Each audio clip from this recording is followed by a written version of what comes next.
21শে জুলাইয়ের প্রস্তুতি শিক্ষক সংগঠন ওয়েব কুপার শুক্রবার দুপুরে গৌরবঙ্গ বিশ্ববিদ্যালয়ের সভাকক্ষে একটি প্রস্তুতি সভার আয়োজন করা হয়। পাশাপাশি গৌরবঙ্গ বিশ্ববিদ্যালয় ক্যাম্পাসে 21শে জুলাইয়ের সমর্থনে দেওয়াল লিখন কর্মসূচি পালন করা হয় ওয়েব কুপার গৌরবঙ্গ বিশ্ববিদ্যালয় শাখার উদ্যোগে।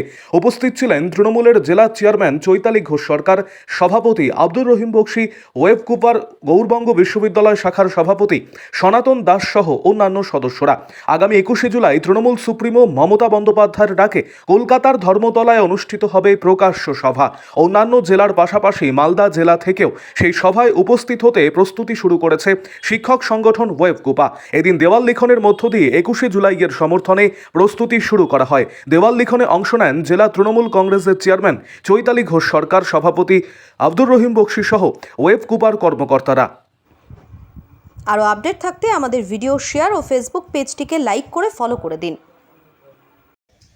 21শে জুলাই প্রতিবেদনে এবারও ধর্মতলার প্রকাশ্য সমাবেশে আমাদের প্রিয় দিদি বক্তব্য রাখবেন আমাদের সকলের জন্য, পশ্চিমবঙ্গের মানুষের জন্য, সর্বস্তরের গোটা ভারতবর্ষের মানুষের জন্য।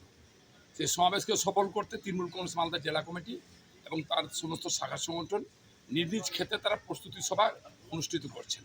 আজকে আমরা গৌরবঙ্গ ইউনিভার্সিটি আমাদের যে ওয়েব কুপার রাজ্য সভাপতি সনাতনবাবু আছেন, তার নেতৃত্বে এখানে একটা ওয়েব কুপার প্রস্তুতি সভা ছিল। সেই সভাতে আমি, আমাদের জেলার চেয়ারম্যান দুজন উপস্থিত ছিলাম। খুব সুন্দর সভা অনুষ্ঠিত হয়েছে এবং আমি খুবই আনন্দিত, গর্বিত যে ইউনিভার্সিটি ওয়েব কুপার পক্ষ থেকে তারা বেশ সংখ্যক যারা প্রফেসররা আছেন তারা সেদিন যাবেন, আগেও গেছেন, এবার আরও বেশি সংখ্যক যাচ্ছেন। এটা আমার কাছে খুবই আনন্দের এবং আমি আশা রাখবো যে আগামী দিনে আমাদের ইউনিভার্সিটি ওয়েব কুপার নেতৃত্বে একটা সংগঠন শিক্ষা জগতে শিক্ষকদেরকে একটা সংগঠন, শক্তিশালী সংগঠন গড়ে উঠবে আশা আমার আছে।